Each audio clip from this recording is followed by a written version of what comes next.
IllinoisFarmRadio.com and put the power of ag radio to work for your brand. DeWittDailyNews.com is the area's leading local news source 24 hours a day, 7 days a week. Get the latest local news, obituaries, police blotter, weather forecast, and more with no paywall. Head to DeWittDailyNews.com to get the local information you need to know.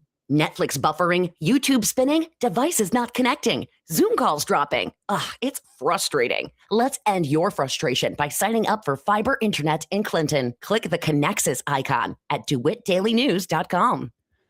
From the Heart Media Group newsroom and DeWittDailyNews.com, I'm Ben Hubbard with this expanded morning newscast.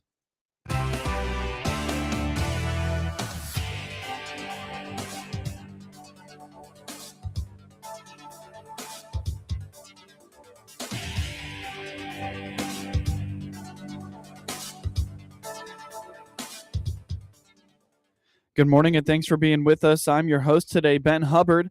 The news is brought to you by Baum Chevy Buick in Clinton, your Silverado headquarters, as well as Connexus offering fiber internet in Clinton. Click their icon on DeWittDailyNews.com to find out more.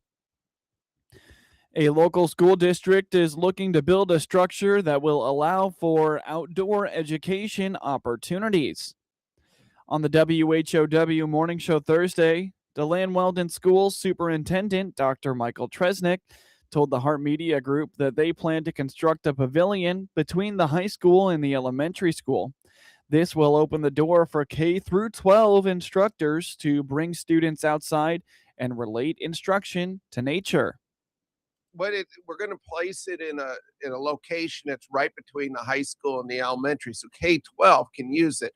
And the idea is it's going to be an area, it's going to have seating in it, where teachers could bring the kids outside and do outside education. It could be as our teacher might want to come out, let's go outside and draw things based on what you see instead of being in the four walls of a classroom. The science teachers could be doing all kinds of different things out there, doing observations and that. But the whole idea here is let's get outside of the classroom.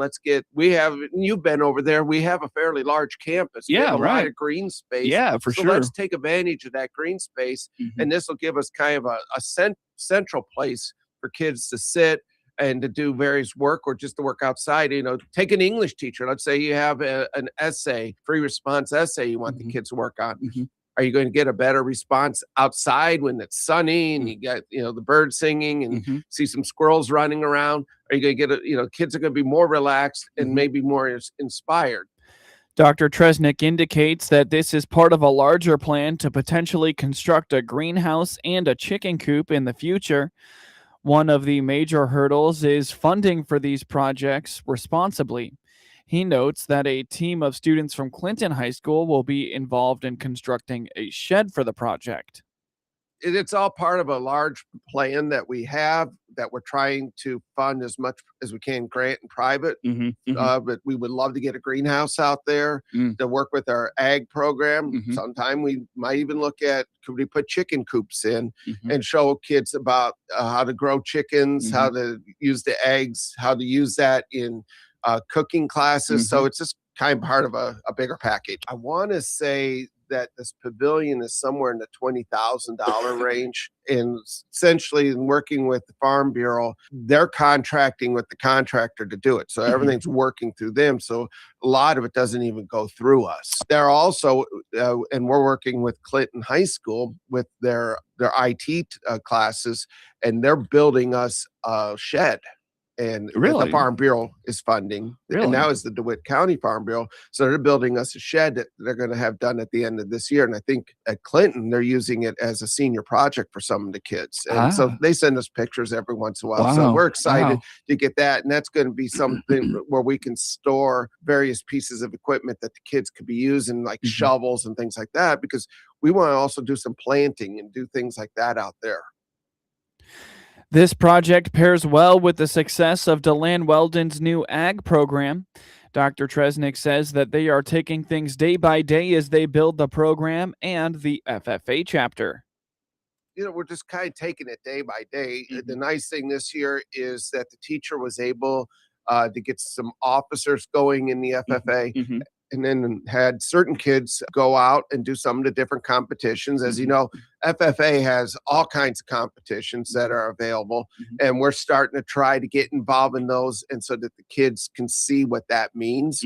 This summer, I think we'll probably try to get a group of kids to go to the state convention in Springfield, and then this fall, and then this coming fall, we did have kids that went to the national convention in Indianapolis. So we're starting to do those things and show the kids those. The FFA program overall statewide, nationally, is a heck of a program, and it provides a lot of the career things that we've all been talking about is right there in FFA, and the opportunities to experience those and the opportunities to kind of explore and see if that's right for kids is there. And it's not all about farming. It's the welding, it's the woodworking, it's some of the culinary arts is in there, it's surveying, it's some engineering, it's everything. It's everything. And so that's why we wanted to get the program restarted at DeLand-Weldon, because we felt that was the best bang for the buck to provide our kids with options. The DeLand-Weldon FFA chapter just celebrated its first National FFA Week, and you can learn more about that celebration by finding WHOW on Facebook, Instagram, and TikTok. Learn more about DeLand-Weldon schools by visiting dwschools.org or by finding the district on Facebook. Coming up shortly on this expanded newscast, yesterday, Thursday, was National Slam the Scam Day. A local police department is seeing and feeling the effects of being fully staffed. Lincoln Police Chief Joe Meister explains that during 2025, they saw an 18% decrease in the number of burglaries and a 13% decrease in thefts compared to 2024. Arrests have increased as a whole, and he notes that it shows the department's commitment to making the community safer. Sure. So in 2024, it was 2025 when I shared the news with Seth, but I did some statistics in 2024, and we saw a sharp rise in property crimes, burglary, theft, issues like that, almost to the tune of 50%, a little over 50%. But luckily and happily this year, we can report that the city of Lincoln saw about an 18% decrease in burglaries and a 13% decrease in thefts. We also saw a rise in the number of arrests by a little over 16%. So we're out there, we're still working, we're catching them, even though the Safety Act is letting them go, and we're going to continue to do that in perpetuity. It does show that the Lincoln Police Department is still committed to doing what we're designed to do, even though we're facing the challenges that the legislature kind of threw at us, and we're going to continue to do that. Traffic enforcement stops have also increased, and the chief indicates that this is the effect of being fully staffed. He says that after years of being understaffed, having a full team is a blessing. Another thing is traffic enforcement. Traffic enforcement went up almost 44% in 2025, and that's due to the fact that we're finally fully staffed again. Some of the things that traditionally we would have done, like traffic enforcement, definitely decreased when we aren't fully staffed, because the number of officers we have available was a lot lower. And those guys were busy dealing with calls for service, which is our bread and butter. But when somebody calls 911 and says they need help, we have to show up, and when we're there, we're definitely not making traffic stops. Yeah. Just over the last few months, we've met full staffing, and it's a blessing, especially after years.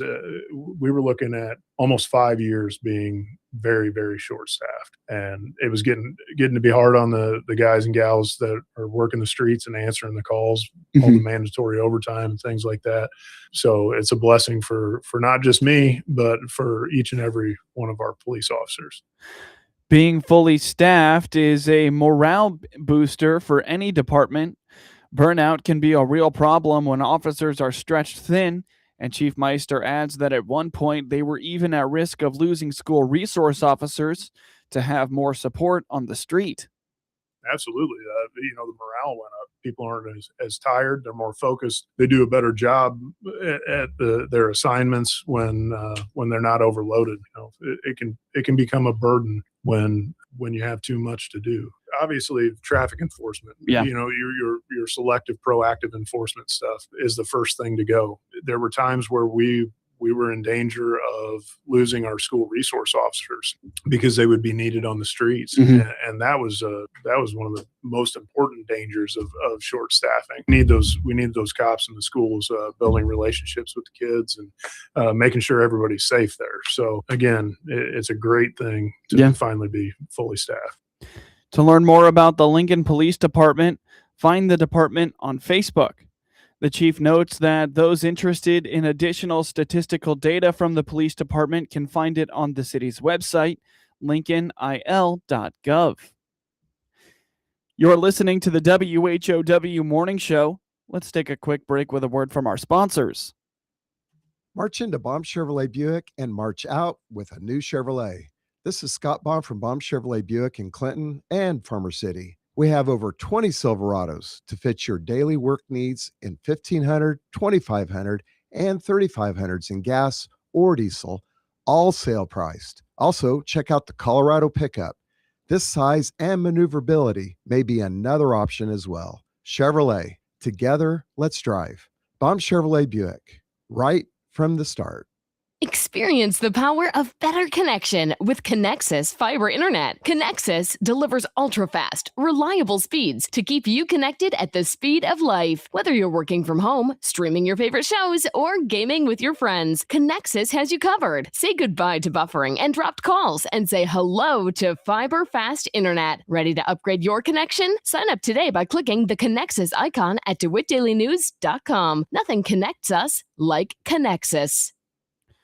News time is 20 minutes after the top of the hour. You're listening to the WHOW Morning Show. Yesterday was National Slam the Scam Day.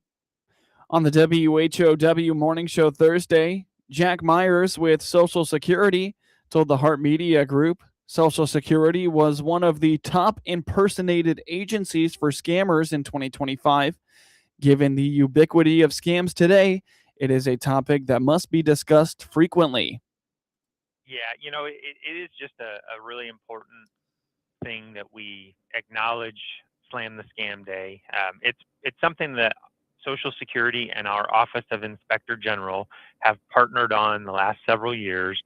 We are in the midst of something called National Consumer Protection Week right now. So Slam the Scam Day kind of fits that theme. It's just a way for us to try to raise awareness of government imposter scams. It is today, 3/5/26, but of course, this is something we have to be vigilant on year round. You and I talk a lot about scams, and it is just very important that people be wary of them. A couple of statistics to kind of show you the magnitude of these scams. In 2025, the Federal Trade Commission received over 330,000 complaints of different types of government imposter scams. And unfortunately, that's up 25% from 2024. So as much as we've talked about it and think about it, that's evidence that we have to keep talking about it. In 2025, the Federal Trade Commission received over 330,000 complaints of government imposter scams, up 25% from 2024. Myers indicates tollway or DMV imposters were number one at 154,330 reports. Almost 14% of those reporting an SSA imposter scam said they lost money to a scammer. Almost $111 million was lost to scammers impersonating Social Security. Social Security remains one of the most frequently impersonated agencies. There were over 34,000 reports of Social Security impersonation scams. And the big one last year that just blew up were the tolls and DMV imposters. Yes. They were number one. Yeah. Yeah. I mean, they were like over 154,000 of those types of reports last year. And, getting back to the Social Security impersonation scams, almost 14% of the people who reported that they were a victim of an SSA imposter scam said that they did lose money to the scammer. And unfortunately, that amounted to about $111 million that was lost to scammers impersonating Social Security agents alone. So this is a huge problem. It's been a huge problem. It continues to be a huge problem. And the statistics, unfortunately, Seth, show that it's a growing problem. Yeah. So we have to do what we can to raise awareness of it. Us as actual government employees, thank you as, community media to, allow me to have this platform to talk about this. And then for the listeners, you have to be vigilant to be aware of this possibility. When the phone rings, when the email comes in, there's always a chance it's a scammer on the other end. While AI and other technological advancements have made scams much more difficult to spot, Myers indicates there are some underlying tells of imposters you can easily spot if you know what to look for. Next week at the Heart Media Group, we'll have more with Myers on those signs and ways to avoid becoming a victim of a scam. In the meantime, to report a scam that may be related to Social Security, you can report it at oig.ssa.gov. Other types of imposter scams can be reported to reportfraud.ftc.gov.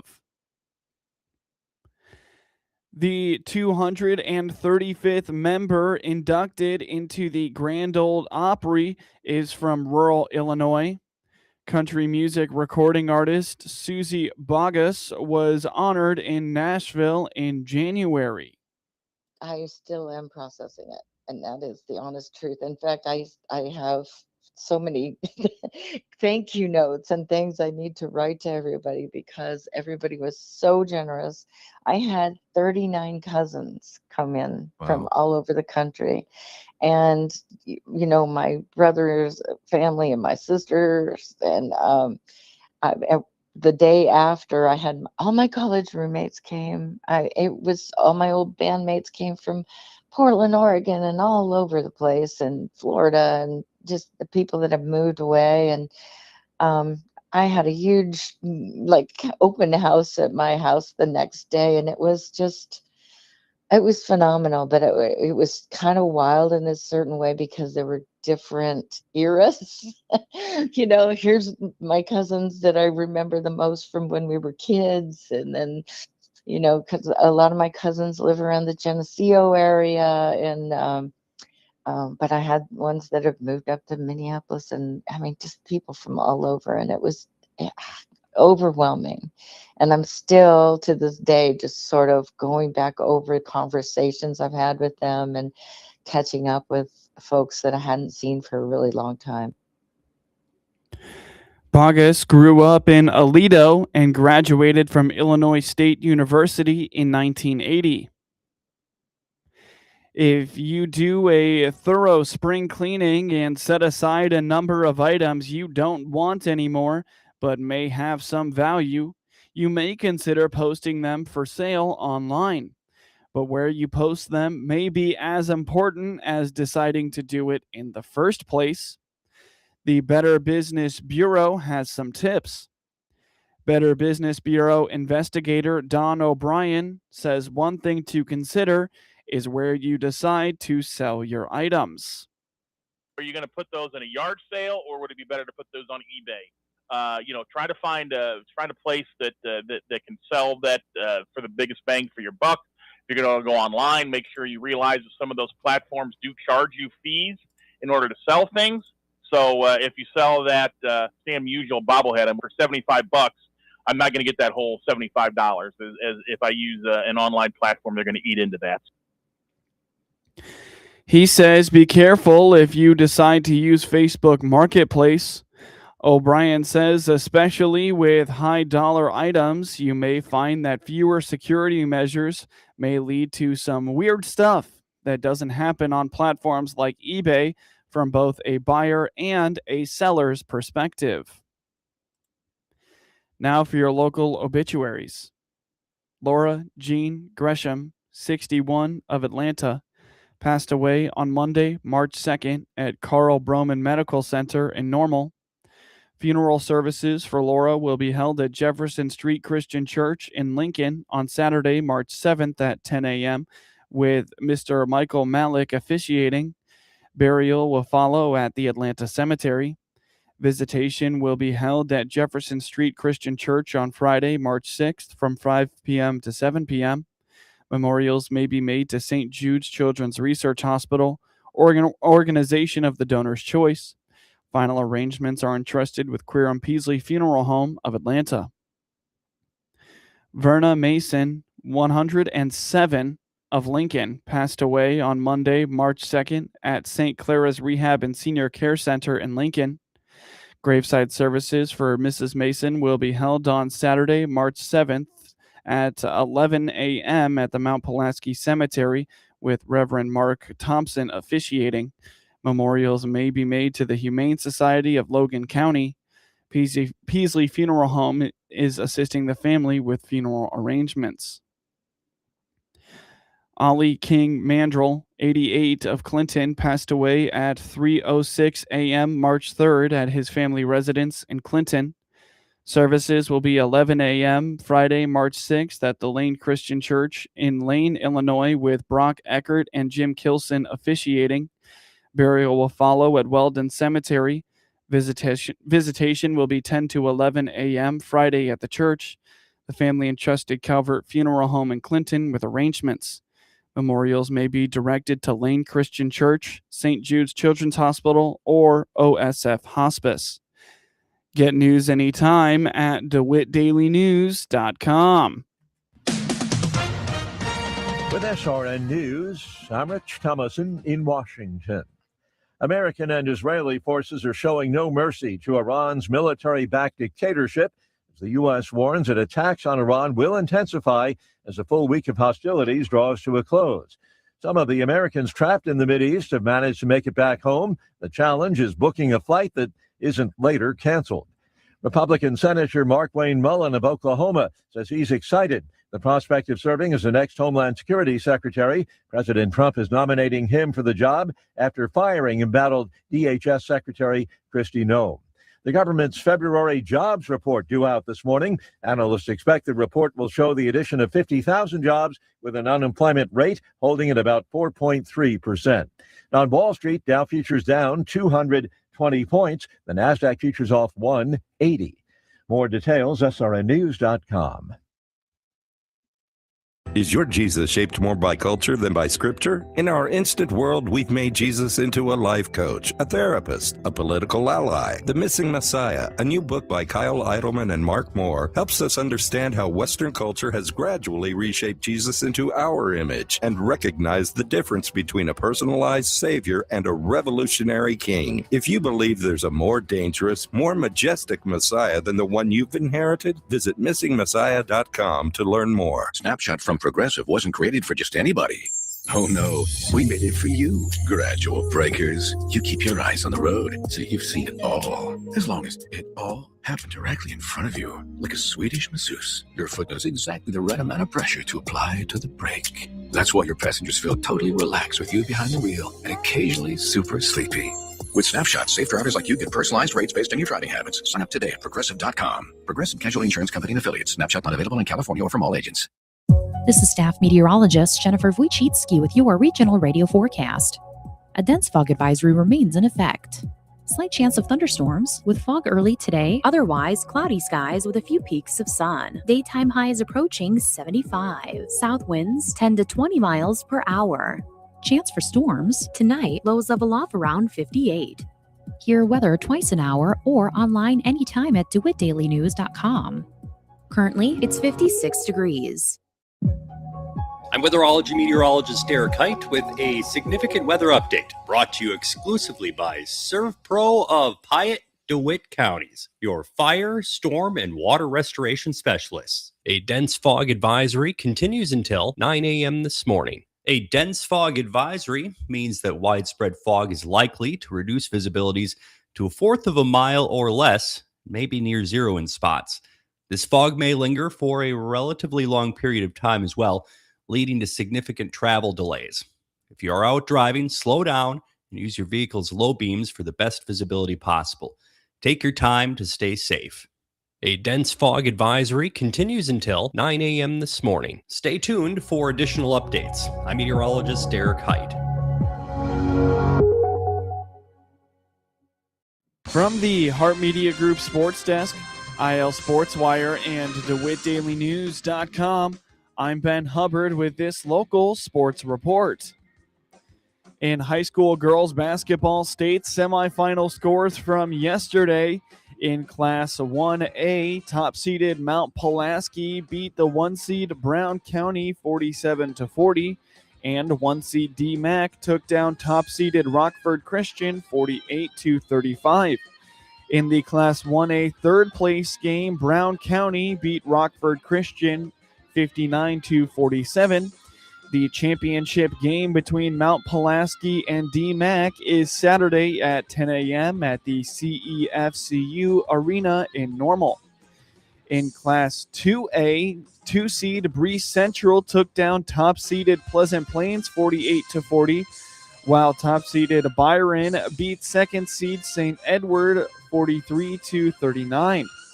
In that third-place game, Pleasant Plains beat St. Edward 53-33, and the championship game will be between Byron and Breese Central on Saturday at noon. In high school girls basketball, state semifinal matchups tonight in Class 3A. Top-seeded Chatham-Glenwood takes on 1-seed Trinity at 10 a.m. today, while top-seeded Washington takes on the 3-seed St. Viator at 11:45 a.m. The third-place game is tonight at 7 p.m., and the championship game is Saturday at 4 p.m. In high school boys basketball, sectional championship matchups tonight. In Class 1A, 1-seed Leroy takes on top-seed Decatur Unity at Danville-Schlarman at 7 p.m., while 1-seeded DMAC takes on the 2-seed Tremont at Monmouth United at 7 p.m. In Class 2A action, 1-seed Teutopolis takes on a 1-seed Tolono Unity at Monticello at 6:30 p.m., while the top-seed Peoria Manual plays 2nd-seed Warsaw at IVC at 7 p.m., and 1-seeded Quincy Notre Dame plays 3rd-seed Rochester at Pleasant Plains at 7 p.m. In Class 3A, in a battle of 1 seeds, Normal U High versus Decatur MacArthur at Muhammad Seymour at 7 p.m. Colin Sexton scored 30 points, and the Chicago Bulls held off the Phoenix Suns 105-103 on Thursday night for their second victory in 3 games following an 11-game losing streak. Down 12 with under 6 minutes left, Phoenix pulled to 104-103 on Devin Booker's three-pointer with 23 seconds left. Jalen Green had a chance to give the Suns their first lead, but missed a running layup, with Phoenix's Amir Coffey fouling Nick Richards with 4.1 seconds to go. Richards made the first free throw and missed the second with a scramble for the rebound running out the clock. Trey Jones added 21 points, and Gershon Yabusele had 16 for Chicago in the opener of a 5-game trip. The Bulls were without Mattis Buzelis and Josh Giddey after they injured their ankles in a home loss to Oklahoma City on Tuesday night. Booker led Phoenix with 27 points in his second game after missing 4 because of a right hip injury. Grayson Allen added 21 points, and Green had 12 points on 5 of 20 shooting. He was 1 for 8 from three-point range. 7th in the West, Phoenix had won 2 straight. The Suns are without Dylan Brooks because of a fractured left hand.